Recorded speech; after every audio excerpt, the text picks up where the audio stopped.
जय हिंद, जय गुजरात। आप सभी का स्वागत है कंप्यूटर प्रोफिशिएंसी टेस्ट के पहले लेक्चर में। आज हम बात करेंगे टाइपिंग टेस्ट टीक्यू सॉफ्टवेयर के बारे में, उसके कुछ बेसिक फंक्शन और उसको कैसे यूज़ करते हैं वो भी देखें। उसके बाद हम देखेंगे माइक्रोसॉफ्ट ऑफिस 2013 के वर्जन के बारे में और उसके कुछ बेसिक फंक्शन के बारे में। Please like, share and subscribe to my YouTube channel and hit the bell icon for the latest update. I'm Karthik Prajapati. Welcome to Sarda & Sons Education.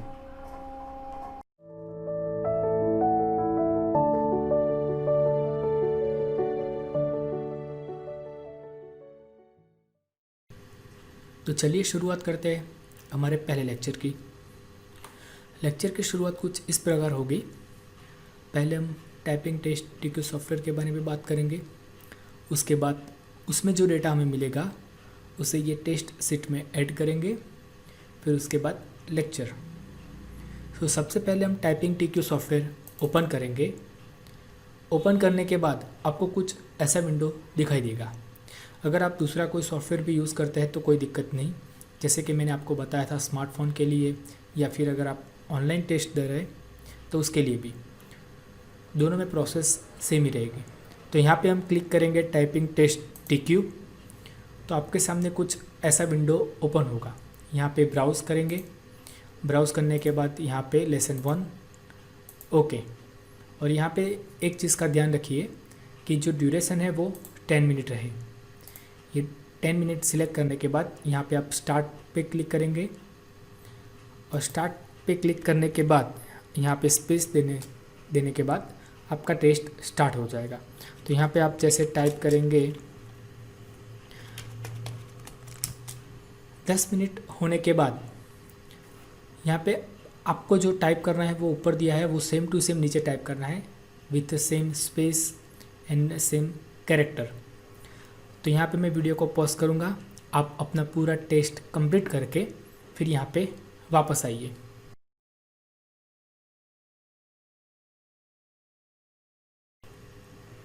आपका टेस्ट कंप्लीट होने के बाद आपके सामने कुछ ऐसा विंडो दिखाई देगा।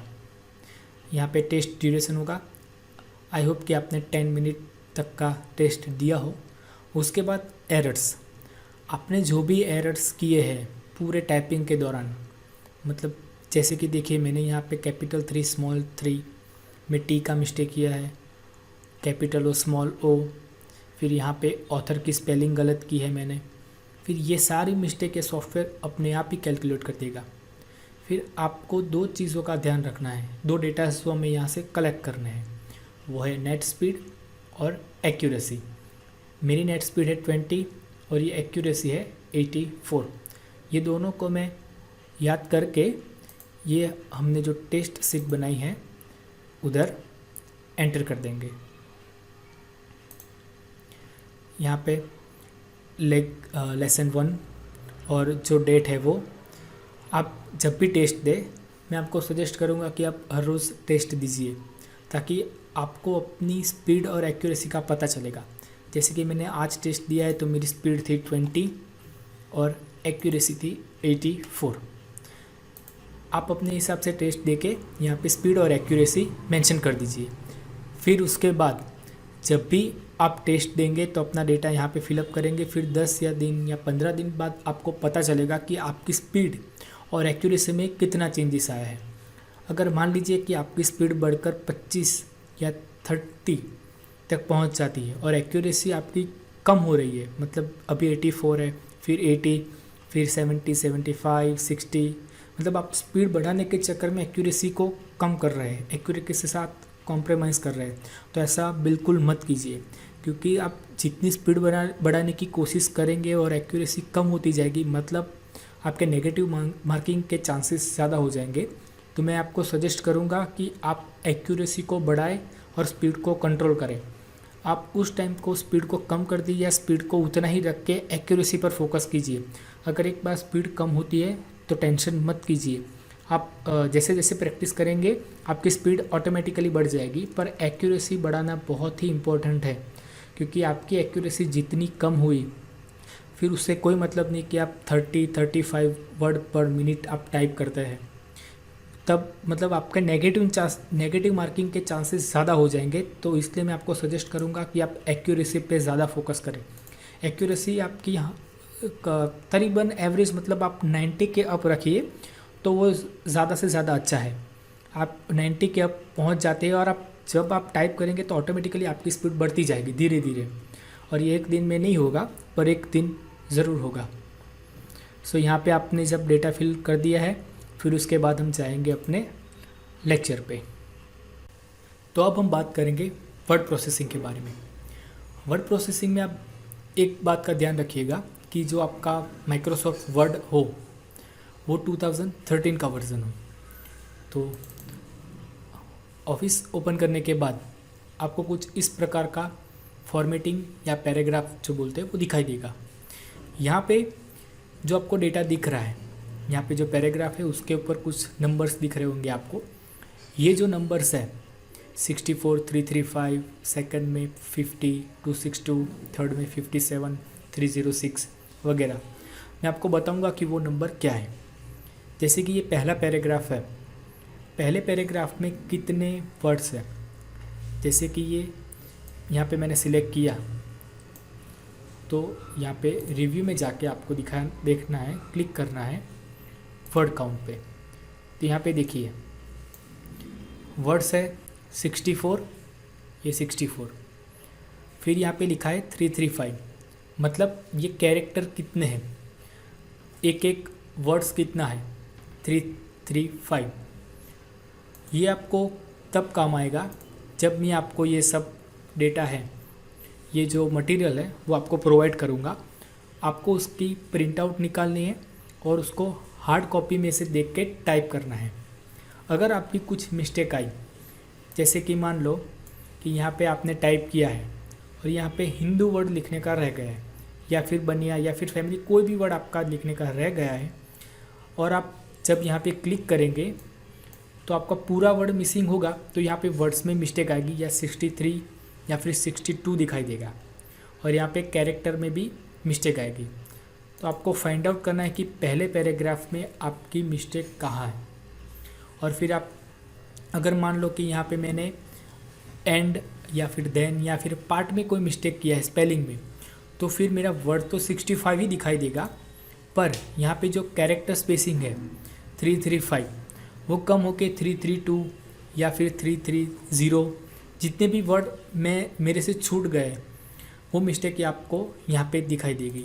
इसलिए मैंने यहाँ पे ये वर्ड और कैरेक्टर विदाउट स्पेसिंग का मेंशन कर दिया है, ताकि जब भी आप यहाँ पे देख के टाइप करें तो आपकी कोई मिस्टेक ना हो। अगर मिस्टेक हो तो आप यहाँ पे उसे करेक्ट कर सकते हैं।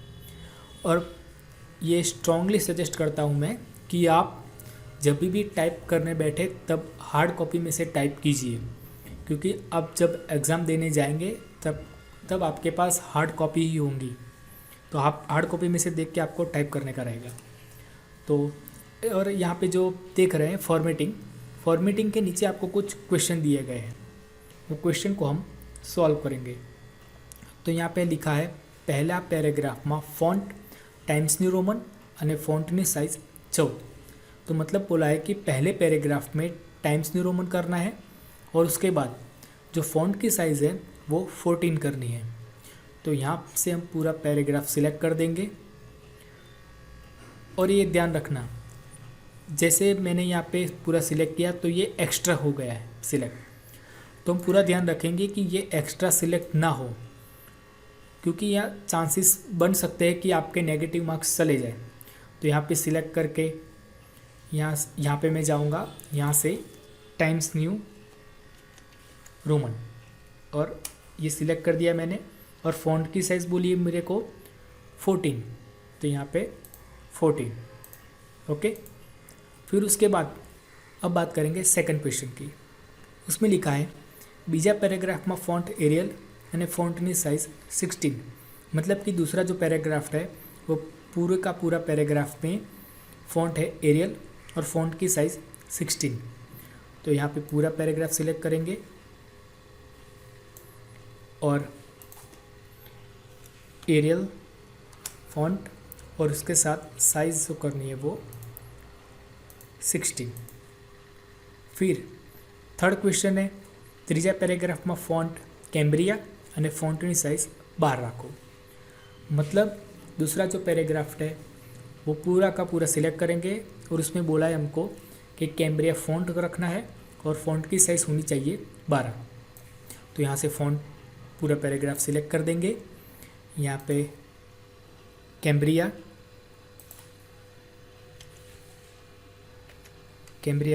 ओके। फिर फ़ॉन्ट की साइज़ बोलिए 12, तो यहाँ से हम 12 सिलेक्ट कर देंगे। तो हमारे 3 क्वेश्चन कंप्लीट हो गए। अब बात करेंगे चौथे क्वेश्चन की। उसमें बोला है पहला पैराग्राफना पहला वाक्य में बोल्ड एंड अंडरलाइन रखो। मतलब कि पहला पैराग्राफ जो है उसके पहले सेंटेंस में बोल्ड और अंडरलाइन करना है। तो पहला पैराग्राफ ये रहा और पहला सेंटेंस, मतलब पहला सेंटेंस हमारा जो ख़त्म होता है यहाँ पे जब जहाँ पे डॉट आएगा वहाँ पे ये सेंटेंस ख़त्म होगा। तो मतलब कि हमारा जो पूरा पहला सेंटेंस है वो इतना लंबा है। तो इधर से हम पूरा सेंटेंस सिलेक्ट कर देंगे। वहाँ पे बोला गया है बोल्ड और अंडरलाइन, तो यहाँ से बोल्ड और अंडरलाइन।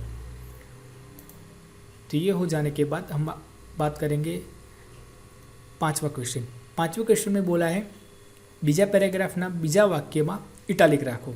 मतलब कि दूसरे पैराग्राफ की दूसरी लाइन में इटालिक रखना है हमें। तो यह दूसरा पैराग्राफ, यहाँ से हमारा दूसरा सेंटेंस शुरू होगा, यहाँ से ड्यूरिंग से। तो दूसरे पैराग्राफ की दूसरी लाइन में रखना है इटालिक, तो यहाँ से इटालिक सिलेक्ट कर देंगे। फिर उसके बाद छठा क्वेश्चन, ત્રીજા પેરેગ્રાફમાં સ્ટ્રાઇક થ્રુનો उपयोग करो।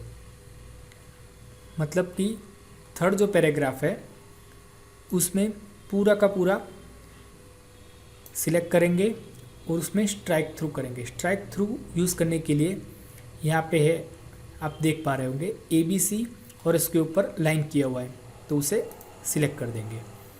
ये स्ट्राइक थ्रू इफेक्ट है। अगर आप यहाँ से आपको नहीं मिलता, अगर मान लीजिए कि आप जब एग्ज़ाम दे रहे हैं वहाँ पे ये सॉफ्टवेयर या फिर ये जो डायरेक्ट मेनू है वो लॉक किया हुआ है, तब आप जाएंगे यहाँ पे फ़ॉन्ट में से यहाँ पे जो आपको दिख रहा है वहाँ पे क्लिक करेंगे। यहाँ पे जाके ये इफ़ेक्ट जो दिख रहा है आपको, इफ़ेक्ट में जाके स्ट्राइक थ्रू पे क्लिक कर देंगे और इधर ओके कर देंगे। वहाँ से भी ये सॉफ्टवेयर का जो स्ट्राइक थ्रू इफ़ेक्ट है वो यूज़ कर सकते हैं। फिर उसके बाद बात करते हैं सातवें क्वेश्चन की। पहला पैराग्राफ में बीजा वाक्य में सुपरस्क्रिप्ट इफेक्ट आपू। मतलब पहले पैराग्राफ में दूसरा जो सेंटेंस है उसमें हम सुपरस्क्रिप्ट इफेक्ट देना है। तो यहाँ पे पहला पैराग्राफ में दूसरा सेंटेंस हिज फादर से स्टार्ट होगा और स्टेट पे ख़त्म होगा। यहाँ पे हमको बोला है सुपरस्क्रिप्ट आप 2 जगह से दे सकते हैं। यहाँ पे आप देख सकते होंगे कि X2 जो 2 नीचे गया है मतलब सबस्क्रिप्ट, और 2 जब ऊपर जाएगा यहाँ पे बाजू में जो है इसकी बात कर रहे हैं हम, तो वो है X2। ये कर देंगे, सुपरस्क्रिप्ट हो गया। अगर मान लो आपके सॉफ्टवेयर में ये जो डायरेक्ट मेनू है वो लॉक है, तब आप जाएंगे इधर फिर से फ़ॉन्ट में जाके यहाँ पे आप देख पा रहे होंगे सुपरस्क्रिप्ट, वहाँ पे जाके ओके कर देंगे, तभी भी आप सुपरस्क्रिप्ट इफेक्ट दे पाएंगे। तो हमारा जो पहला फॉर्मेटिंग है वो यहाँ पे सॉल्व हो गया है। सेकंड फॉर्मेटिंग में आप देख पा रहे होंगे फिर से यहाँ पे एक पैराग्राफ है, पैराग्राफ के ऊपर लिखा है 26,132। तो वो दोनों सेम ही है, मतलब जो मैंने बताया था कि वर्ड और कैरेक्टर विदाउट स्पेसिंग जो है वो। और फिर उसके बाद हम डायरेक्ट सीधा आते हैं क्वेश्चन पे। तो पहले क्वेश्चन में लिखा है पहला पैराग्राफ में फॉन्ट सेंचुरी अने फॉन्टनी साइज राखो 13। मतलब पहले पैराग्राफ जो है वो पूरा का पूरा सिलेक्ट करना है, फिर उसमें देना है सेंचुरी का फॉन्ट। यहाँ पे जाएंगे, इधर से सेंचुरी ये सिलेक्ट करेंगे। फिर उसके बाद फिर हमको बोला है कि फ़ॉन्ट की साइज़ रखनी है 13। तो यहाँ पे देखिए आपको यहाँ पे 13 साइज़ नहीं दिया है, तो अब आप क्या करेंगे, फिर से जाएंगे इधर फ़ॉन्ट में जाने के बाद यहाँ पे जो साइज़ लिखा है वहाँ पे सिलेक्ट करेंगे। यहाँ से सिलेक्ट करने के बाद यहाँ पे मैं 30 लिखूँगा, फिर ओके दे दूँगा। फिर उसके बाद जो है वो आपका जो साइज़ है वो इधर 30 हो जाएगा।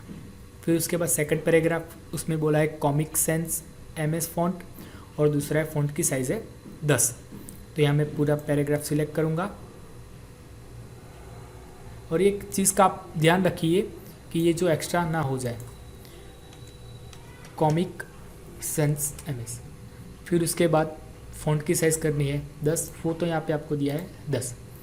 ये मैं आपको अभी एक्स्ट्रा मेरे से इसलिए सिलेक्ट हो रहा है कि मैं आपको जल्दी जल्दी बता रहा हूँ और लेक्चर लंबा ना हो जाए इसलिए।